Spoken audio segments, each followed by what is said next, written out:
What is going on there? Hello there. Thank you so much for watching. Let's face it, we'd all rather not have to think about the fantasy waiver wire heading into our semifinal playoff games, but sometimes you don't have a choice. And that's why we're here today to talk about potential rescuers when you need them most. Hey there, I'm Chris again. Thank you so much for watching. I would love for us all to be able to get through our fantasy semifinals without having to rely on anything but big stars, but of course, that's not always possible. So I think the waiver wire is still relevant even as we get down to our fantasy football Final Four. As always, I'll remind you, we record this show before the Monday night game.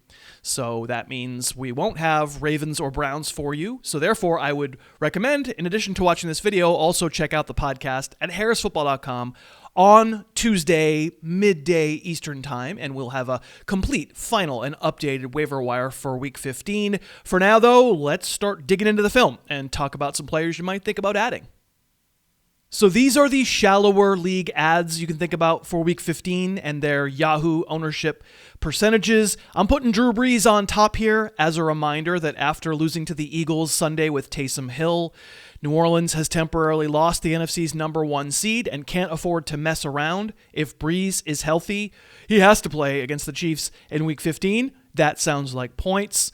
That's why I have Manny Sanders on the list here too. We just have not been getting a fair representation of what the ancillary Saints weapons can do with Hill around. I think I've probably shown enough Curtis Samuel tape over the season. He got shut out in the first half against the Broncos, but went wild in the second, and if DJ Moore stays out, he's an attractive starter. I have Phillip Lindsay on here just in case Melvin Gordon's shoulder injury turns into a thing. Gordon made it through the game, but Lindsay played more in the second half. We'll just keep an eye on that. So let's take another look at Nelson Agholor. I'm as hard-pressed as you to believe it, but he's really pretty much the only consistent wideout in the Vegas offense. This was his touchdown against the Colts. It's a pretty simple seam route against cover 2 where the safeties do a bad job at converging, but like when it comes to Agholor, I'm just kind of happy he catches it, right? He was also on the receiving end of this trick play on a throw from Zay Jones, where you could imagine if they hit the defense right, he could score here. We like it. We like touches manufactured for our receivers. And the first play after halftime, after thinking about it for 20 minutes, the first play they drew up was also for Agholor. And listen, should this be thrown? I don't know. No. Derek Carr's not great. Maybe if it gets lofted, it has a chance, but I like the intent. Simply put, you watch all these Raider games all the way through, and you're left with the clear impression who the number 1 receiver is and the one they want in the red zone.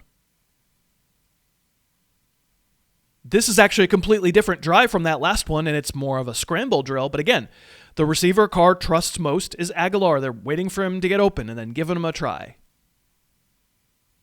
Very next play, designed for him, didn't get in. But the overall impression you get, Darren Waller comes first, but definitely Agholor comes second. Thursday night, Raiders get the Chargers. Agholor will be in my top 36 receivers. You can give him a try. He's not just a one big play kind of guy right now.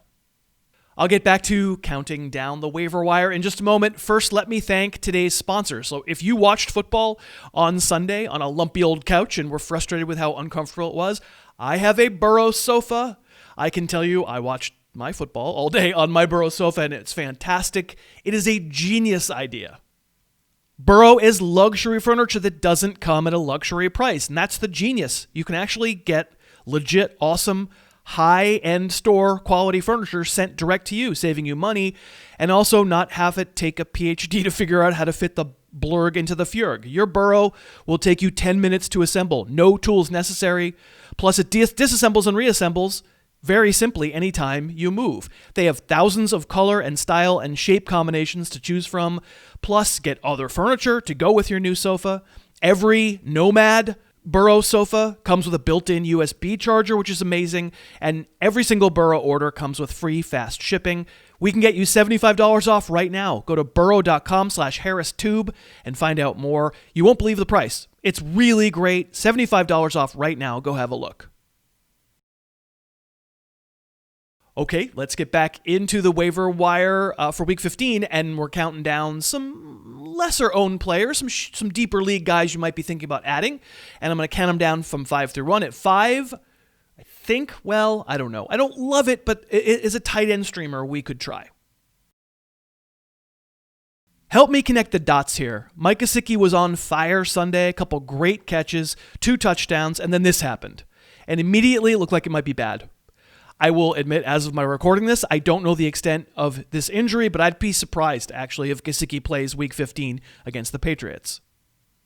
And I will say that it's not an insult to Tua Tagovailoa to proclaim that he likes using tight ends. On games that he's played, snaps that he's played across 5.5 games, Gesicki's been a big weapon. That's nearly 9 targets a game to tight ends. And Gesicki would be that one I would want to use on Sunday, but if I have to wind up picking between the other two, I'm going to take Adam Shaheen. Shaheen is much more of a move tight end relative to Durham Smythe. This was before Gesicki's injury. It's a play to get it in Shaheen's hands. Also before Gesicki's injury, here's Shaheen absolutely dropping a ball. He should have caught it. And here, this is after Gesicki's injury. Shaheen is the target of an end zone pass in the furious comeback, not catching it, but getting interfered with, which would lead to a quarterback sneak.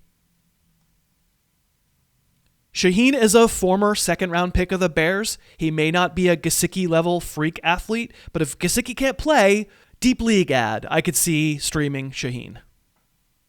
At number 4 on the list, I don't like it. It's DeAndre Washington. I promise this list won't be entirely made of Dolphins. Here you see Washington doing what he does, which is getting approximately exactly what is blocked. Here you see him on the goal line, absolutely not following his blocking and winding up getting stuffed. If we rewatch it from the end zone view and watch number 94 playing fullback, that's defensive lineman Christian Wilkins, and watch where the run's supposed to go, and yeah, follow your blocker, dude. He does not follow his blocker and does not score. Incidentally, Washington never played again in the game after that play, but you can see he's a body. He can push through guys. He's probably about replacement level, and the reason we're considering adding him, it's simply that right now we have no idea if any other Miami running backs will get healthy in time for Sunday. I don't love it at all, but if you're out of starters, you might not have a choice. I'm more enthused about my top 3 choices. At number 3, my leading wideout here, we don't seem to be able to move the needle on Tim Patrick, still owned in just 28% of Yahoo leagues, while Jerry Jeudy is 65% owned. Jeudy can be dropped, and Tim Patrick should be added. Okay, this play doesn't show off incredible ability on Patrick's part. He's slot right, and he drifts out across the field, and nobody follows him while everybody jumps to cover Jeudy. We'll take 32-yard gain.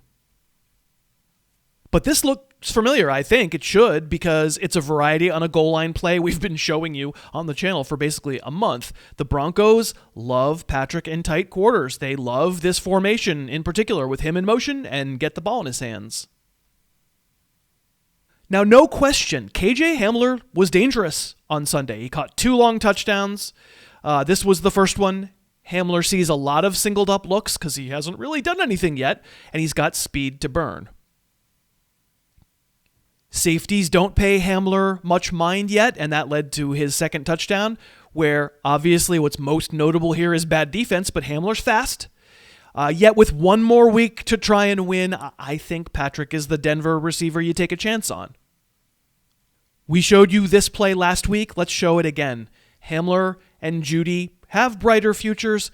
Patrick is just one of those pit bulls. Like he's just a tough guy, and for right now, he is my choice. Okay, next, I'm interested in having a working part of the 49ers backfield because I think San Francisco is going to run all over the Cowboys in Week 15.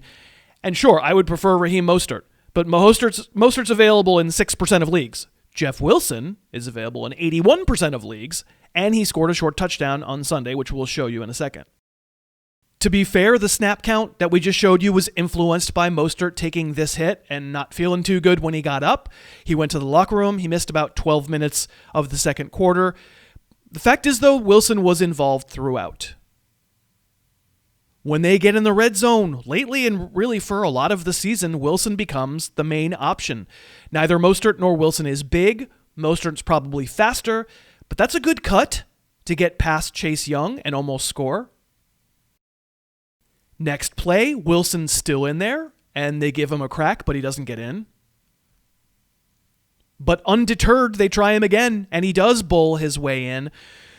Neither Mostert nor Wilson figures to have a long career running as violently as they do, given their respective sizes, but we just need 1 week.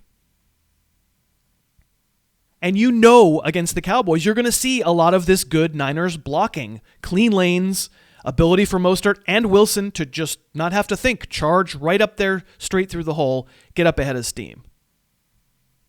I will grant you, it would have been better if Jeff Wilson had not fumbled just before halftime. And he did get a little doghoused for some of the third quarter, but eventually was back in there, playing second fiddle to Mostert. No question, he does. And both of those guys are sort of just crazy the way they run. That's an okay evasion as Wilson's getting going. Not exactly lightning, but makes a guy miss. And then, both of them, they're just looking for someone to run over. Mostert will be high on the running back list this week because of the matchup, but Wilson stays involved in that offense, and he will absolutely be in at least flex territory as well. At number 1 on the waiver list, though, if you've been looking for a quarterback, if you're unsatisfied with your choices, the cheat code is in full effect. We've got a running quarterback who's going to have the reins for the Eagles the rest of the way, and you can definitely add Jalen Hurts, who's available in 83% of Yahoo leagues.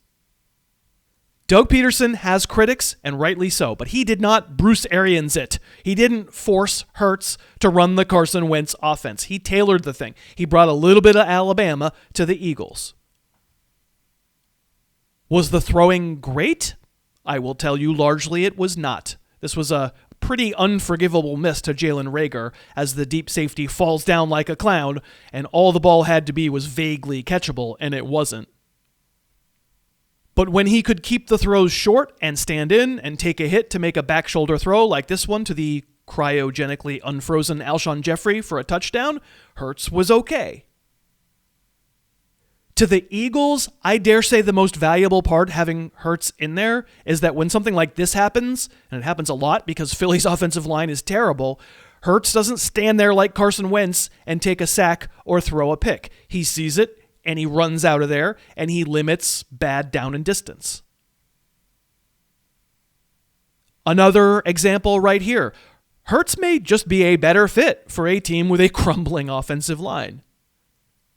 But as much as I'm sure you appreciate my analysis of Hurts as a thrower and limiter of bad plays, for fantasy, this is the good stuff, right? This is the stuff you care about. And the facts of the case are he's a fast guy with good running instincts, and against the scariest matchup in the league, the Saints, one where I predicted he would do terribly, he not only won the game, he produced 106 rushing yards on 18 carries. We would certainly prefer he not fumble when trying to run out the clock with a 10-point lead, but overall, it's a really good debut, and he will start Week 15 against the Cardinals. So here you go. It probably depends on what your specific team needs for Week 15, and I hope it doesn't need too much. But, plenty of playoff teams could still tweak a spot or two, either suffering through injury or just tired of a guy that you've been using. And this is my list for this week. So that will do it. Good luck on your waiver wire. Good luck going forward in your playoffs. Remember to listen to the podcast on Tuesday, because if there's anything from Monday night that I need to incorporate, I will do so on the Tuesday podcast. Also, I'd love it if you remember Burrow. If you're thinking about a new sofa, I hope you'll remember that you saw Burrow here. I have a Burrow sofa. You saw a picture of it. It's really, really nice furniture, and I had to move, and I was able to take it apart and put it back together. I love the USB charger that's built in. I would encourage you to use our promo code, because honestly, that's how the sponsors know how to keep coming back and support, and therefore that's how the channel keeps going. So if you have a chance to support our sponsors, we do appreciate it. Love to see your comments. I would love it if you would like this video. I'd love it if you'd subscribe to the channel. Mostly, I'd love it if you have a wonderful week, and I will talk to you soon. Thanks so much for watching. Please, please, please smash that like button. Write a comment, tell us who else you'd like to see us review film on, and of course, best of all, please subscribe to our channel and then click that little bell above the subscribe button and you'll be notified whenever we post a new video.